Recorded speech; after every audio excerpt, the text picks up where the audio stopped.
이주 없이 새 아파트로 충격 리뉴얼 시대 도래. 우리 사회는 빠르게 노후화되는 아파트 재고 문제 앞에서 다시 한번 선택의 기로에 섰다. 재건축은 규제와 비용의 벽 앞에서 좀처럼 속도를 내지 못하고 리모델링 역시 사업성 공사 기간 이주 부담이라는 숙제를 안고 있다. 이런 상황에서 최근 건설업계가 내놓은 무이주 대수선, 즉 리뉴얼 모델이 새로운 대안으로 부상하고 있다. 입주민이 실제로 집을 떠나지 않은 상태에서 외관 조경 공용부를 전면 개선해 신축 수준의 주거 환경을 만드는 방식은 기존 정비 사업이 가진 난제를 우회하는 실질적인 솔루션이 될 수 있다. 특히 현대건설이 발표한 더 뉴하우스 THE NEWHOUSE는 이러한 흐름을 대표적으로 보여준다. 기존 용적률 범위 안에서 지하 유휴부지를 활용해 커뮤니티 시설과 주차장을 확충하고 단지 외관과 조경을 신축급으로 개선한다는 구상이다. 공장 제작 모듈러 방식 도입으로 공사 소음을 줄이고 사업 기간을 대폭 축소한 점도 눈여겨볼 부분이다.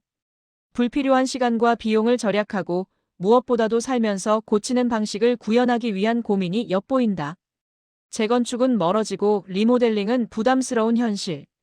2000년대 준공된 아파트는 아직 재건축 연한에 닿지 않았을 뿐더러 안전진단 통과 자체가 난관이다. 용적률이 200에서 300%에 달하는 단지가 많은 탓에 일조권 사선 제한 규제를 감안하면 일반 분양을 통한 사업성 확보 역시 어렵다. 리모델링 역시 이주비 대출, 장기간 공사, 수직 증축 난이도라는 삼중고를 겪는다. 하고 싶어도 할 수 없는 정비 사업의 현실 속에서 리뉴얼이 주목받는 것은 어쩌면 자연스러운 귀결이다. 리뉴얼은 기존 골조를 유지하므로 구조적 리스크가 낮고 공용부 위주의 공사라 인허가 절차도 대폭 간소화된다. 재건축 리모델링과 달리 도정법이나 주택법이 아닌 공동주택관리법을 적용받아 조합이 아닌 입주자 대표회의가 주체가 된다는 점도 속도를 높이는 요인이다. 주민 과반만 동의하면 착수가 가능하고 행위허가 단계에서도 3분의 2 동의면 충분하다. 기존 정비사업의 절차적 부담을 획기적으로 줄인 셈이다. 강남 삼성 힐스테이트 2차 리뉴얼 1호 단지가 시사하는 것. 현대건설은 강남 삼성 힐스테이트 2차를 첫 적용 사례로 삼았다. 준공 후 17년이 지났지만 여전히 입지가 뛰어난 이 단지는 바로 옆 신축과의 가격 격차가 벌어지며 주거가치 상승에 대한 요구가 커진 상황이었다. 단지의 숨은 용적률 1.82%를 찾아 약 200평 규모의 커뮤니티를 확보하고 최신 설비와 외관 개선을 더해 신축급 단지로 재탄생시키겠다는 계획이다. 주민 분담금은 1억 원 수준으로 전망된다.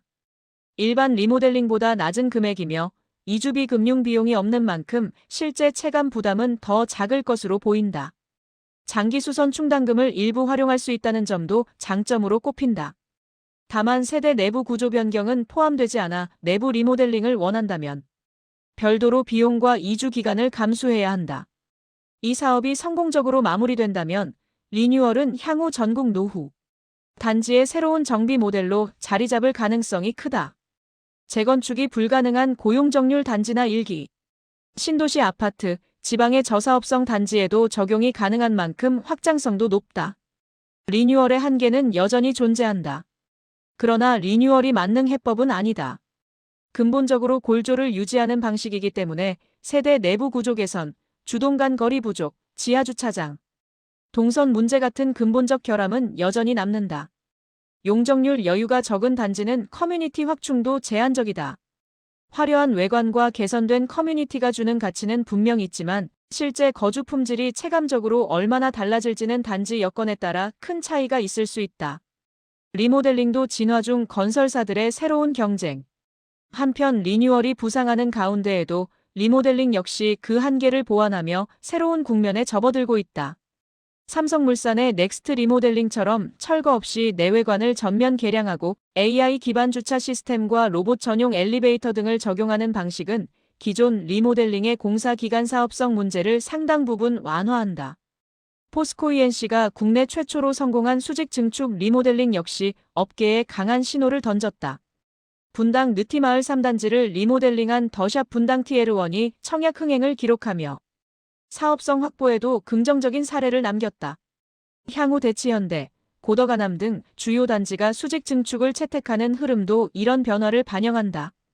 정부 또한 리모델링 규제 완화에 속도를 내고 있다. 조합의 직접 시행 허용, 전자투표 도입, 일반 분양 증가를 위한 증축, 한도 상향 15%, 20% 등 제도 개선은 리모델링 시장 활성화를 뒷받침할 것으로 예상된다. 노후 아파트 시대, 선택지를 넓혀야 한다. 우리 주거 환경은 이미 노후주택의 시대로 접어들었다. 재건축은 갈수록 어려워지고 리모델링은 여전히 까다롭다. 이런 가운데 리뉴얼은 속도와 비용 면에서 현실적인 대안으로 자리 잡고 있다. 물론 공용부 중심의 개선이라는 한계는 분명하지만 입주민의 이주 부담 없이 단지를 재생할 수 있다는 장점은 시대적 요구에 부합한다. 리뉴얼과 리모델링, 그리고 재건축까지 어떤 방식이든 하나의 정답만을 고집할 수는 없다. 다양한 주거 개선 모델이 시장에 안착할 때 노후 아파트 소유주들은 비로소 자신에게 맞는 해법을 선택할 수 있게 된다. 주거 품질 개선과 주택 재고 관리라는 두 가지 과제를 동시에 해결하기 위해서라도 제도적 뒷받침과 시장의 실험은 계속돼야 한다.